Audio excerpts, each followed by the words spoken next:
It's interesting, right? That is very interesting. But out of the same mouth hole that you said, yeah, I get the brain so complicated, Very complicated. But then you're like, but there's no way. There's that no it's way. Gonna make something up out of nowhere. But if it's not so gonna do complicated, there's no way, and I'll use your words, there's no way you could know the potential of the brain. Mm-hmm. And that's what you're doing. You're assigning a cap on the potential of something. Check. Bobby Bones. Amy, do you believe this or not? She's 24 years old, has known English forever. She lost the ability to speak English after a brain hemorrhage. So it's almost one of those stories where someone wakes up and they have an accent they've never had before. So now she's like, I don't even know how to speak English anymore. So what does she speak? Chinese. Oh, no. That's insane to me. Like, at what point in her life did she learn Chinese? That's what I need to know. I mean, I guess I do think something like this is possible, but where is the Chinese coming from? She's from China, and English was she was fluent in English as well. So it was already in there. But she claims she doesn't know English anymore, which is the point. You losing stuff, that makes sense. Yeah, I could see that.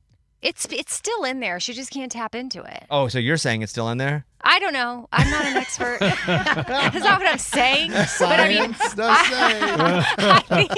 I think it's still there, but whatever part of her brain stores that, she doesn't have access to it. It's shut down. But what about sleeping. She still knows a language, but the other language, because she's known them pretty equally. That's crazy. One's gone, one's not. I believe her. What about the people that wake up and all of a sudden they're like, "Good eye, mate." That's dumb. It's really dumb. But you don't. Because they never had a chance to learn that accent. Like, they didn't live in Australia.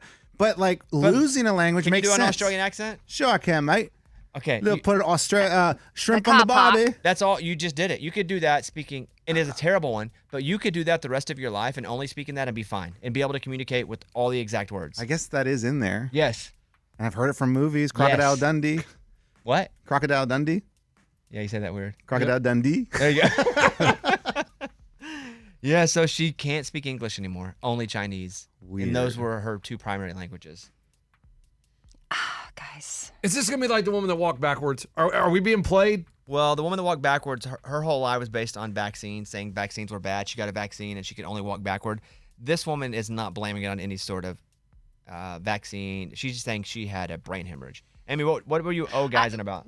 I just I'm going to cite a source here, clevelandclinic.org.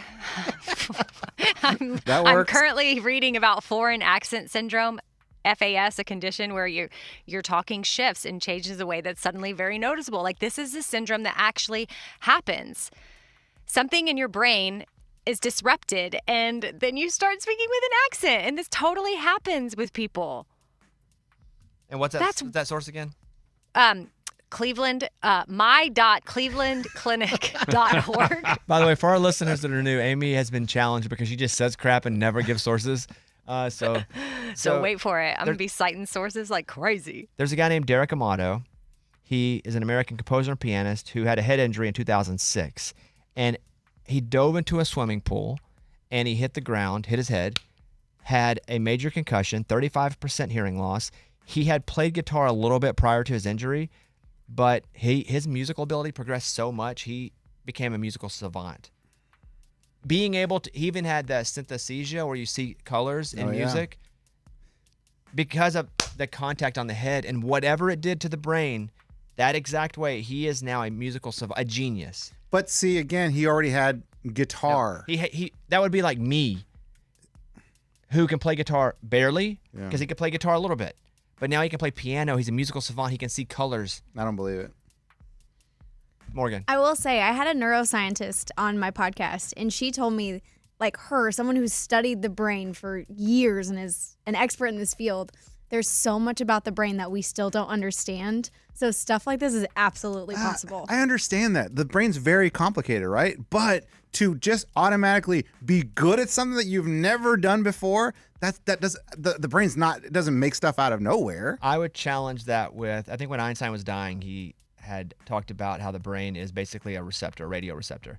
And think about a radio dial, right? Like all those stations are existing at the same time, but you have to turn it to a certain frequency and then you can hear that station. They're all existing at the same time. Every one of those stations is playing. It just depends on where you move it. And your brain is basically that. It's got all this stored in. It's got all this knowledge. Some stuff you can't even remember that you remember. Things that you've seen that you'll never remember again, short term, long term. So for you to say that you can't, you could have learned it and not even understood that you've learned it by being around it. Or it could trigger something like the synesthesia, which is hearing sounds and associating them with colors.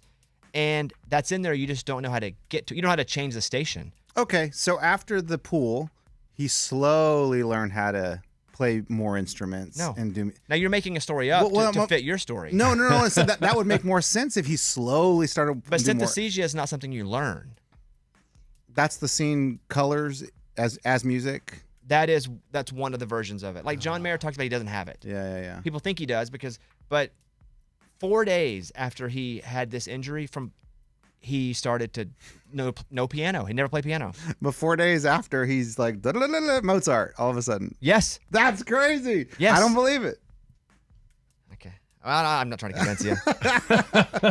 I mean, I don't care to fight enough about it, but it's interesting, right? It is very interesting. But out of the same mouth hole that you said, yeah, I get the brain so complicated, Very complicated. But then you're like, but there's no way.